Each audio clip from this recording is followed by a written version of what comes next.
इस दुनिया की सबसे अजीब और सबसे कठिन पहेली है स्त्री।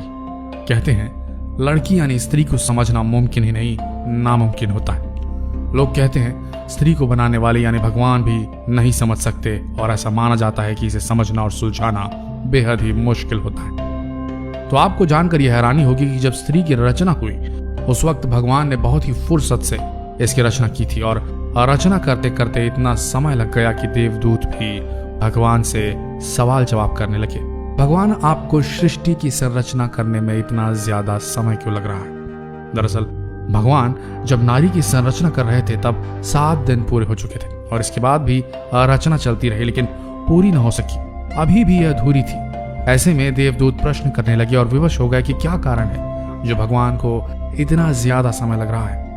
आप भी इस दिलचस्प सवाल को जानिए जो भगवान और देवदूत के बीच हुआ और देवदूत के प्रश्नों के भगवान ने क्या अद्भुत जवाब दिए। बहुत सी पहेलियां आज भी मौजूद हैं जिसका कोई जवाब नहीं, जैसे संसार में स्त्री पहले आई या पुरुष, इस पहेली का जवाब किसी के पास भी नहीं।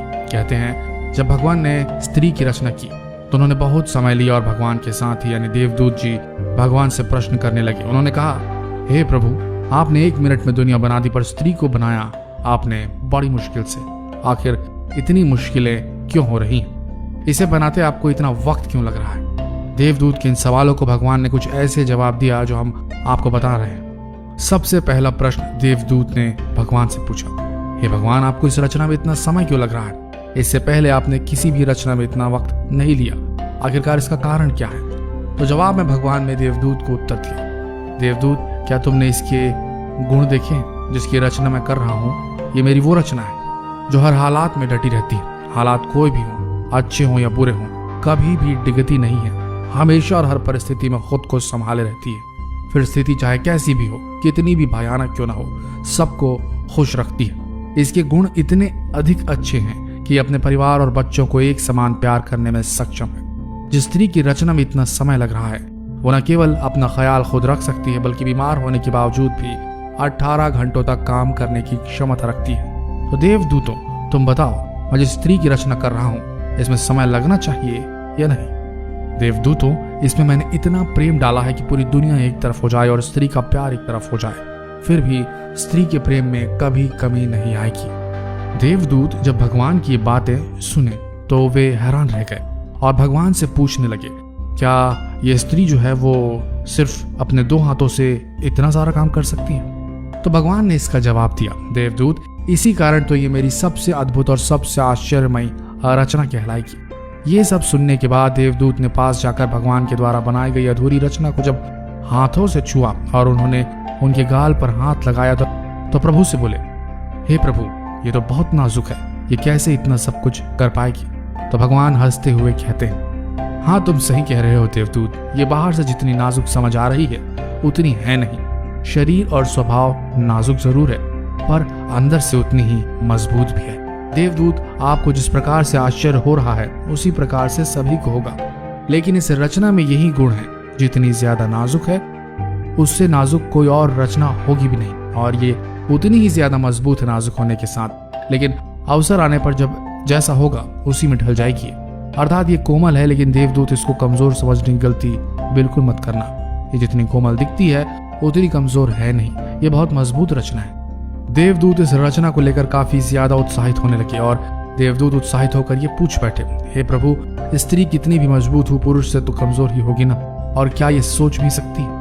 तो भगवान हंसते हुए कहते हैं कि पुरुष से मजबूत और पुरुष से आगे भी है, क्योंकि इनकी सोचने की क्षमता के आगे पुरुष हार जाता है। साथ ही प्रभु ने जवाब दिया, ये न केवल सोच सकती है बल्कि सभी समस्याओं का बहुत ही अच्छे से मुकाबला करने में सक्षम रहती है। इसके बाद देवदूत ने भगवान के साथ क्या किया, इसको जानकर आप वास्तव में आश्चर्य में पड़ जाएंगे और जो उन्होंने किया उसको जानकर भी आप भावुक होने पर मजबूर हो जाएंगे। तो जानते हैं आखिरकार क्या हुआ? दरअसल हुआ ऐसा कि जब देवदूत ने भगवान के द्वारा बनाई गई स्त्री रूपी रचना के पास जाकर स्त्री के गालों को हाथ लगाया तब उन्होंने कुछ पानी जैसा प्रतीत हुआ। तो उन्होंने पूछा, हे भगवान, ये इस रचना के गालों पर पानी जैसा क्या प्रतीत हो रहा है? भगवान ने कहा, देवदूत, ये आंसू है। तब देवदूत ने बहुत ही हैरानी के साथ भगवान से पूछा, आंसू? पर वो किस लिए? इस सवाल के जवाब में भगवान ने कहा, जब कभी ये कमजोर पड़ने लगती है, जब भी इसे कुछ बुरा लगता है या सहन नहीं होता, तब ये अपनी सारी पीड़ा आंसुओं के साथ बहा देती है और इसके बाद फिर से मजबूत बन जाती है। अर्थात अपने दुखों को भुलाने का इसके पास ये सबसे बेहतर तरीका है। वहीं देवदूत कहते हैं कि ये तो फिर इसकी कमजोरी होगी। तब भगवान ने कहा, नहीं देवदूत, यही इसकी ताकत है। देवदूत ने ये सब सुनकर कहा, भगवान आप तो महान हैं। इस रचना को आपने सब कुछ सोच समझ कर बनाया है। इस रचना में तो सब कुछ मौजूद है। इसके बाद भगवान कहते हैं कि ये स्त्री रूपी रचना हमेशा अपने परिवार की हिम्मत बनेगी और हर परिस्थिति में निश्चल रहकर समझौता करेगी। इसके बाद जब देवदूत ने कहा, हे भगवान, इतने गुण होने के बाद तो अब आपकी रचना संपूर्ण हो गई होगी। तो भगवान ने इसका जवाब दिया, नहीं, अभी इसमें कमी है। और वो ये है कि इतना सब कुछ करने के बाद अपना ही महत्व भूल जाया करती है और ये कितनी खास है, इसमें क्या गुण है, इसे खुद पता नहीं होता। अपने आप को कभी साबित नहीं करती है स्त्री। सबके साथ अच्छा करती है और किसी से अपनी प्रशंसा और ना ही किसी से परोपकार की उम्मीद रखती है। दोस्तों, सोचने वाली बात है, औरत का जीवन भी जीवन है क्या? हर दिन नया जन्म, नई शुरुआत। एक ही जीवन के हैं कई कई रूप। इन रूपों में डूबी औरत है कहाँ?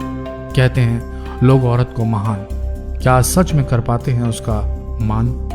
माँ, बहन, बेटी, न जाने कितने नाम, इन सब के बीच में है औरत रही गुमनाम। कोई एक रूप वे चुने भला कैसे? संपूर्णता में ये प्रश्न चिन्ह कैसे? हर रूप में जिक्र ही बनती है वो महान। अपने मूल रूप की न कोई पहचान। निर्बल भी वो है, सबल भी वो है, ममता भरी है, मृदुल भी है वो, फिर भी है अपने आप से अनजान। रिश्तों में समाई उसकी जान, कहते हैं लोग औरत है महान। भगवान द्वारा बनाई गई इस रचना की व्यथा को जानने के बाद अब आप भी समझ गए होंगे कि आखिर एक स्त्री में इतने रूप क्यों पाए जाते हैं। फिर चाहे वो माँ हो या बहन हो या पत्नी, उसका एक रूप परिपूर्ण है। इसलिए आप भी भगवान की बनाई हुई इस रचना को पहचानिए और इसका सम्मान कीजिए। और इस वीडियो को जितना हो सके शेयर करना न भूलिए और इस पेज को लाइक भी कीजिए। धन्यवाद।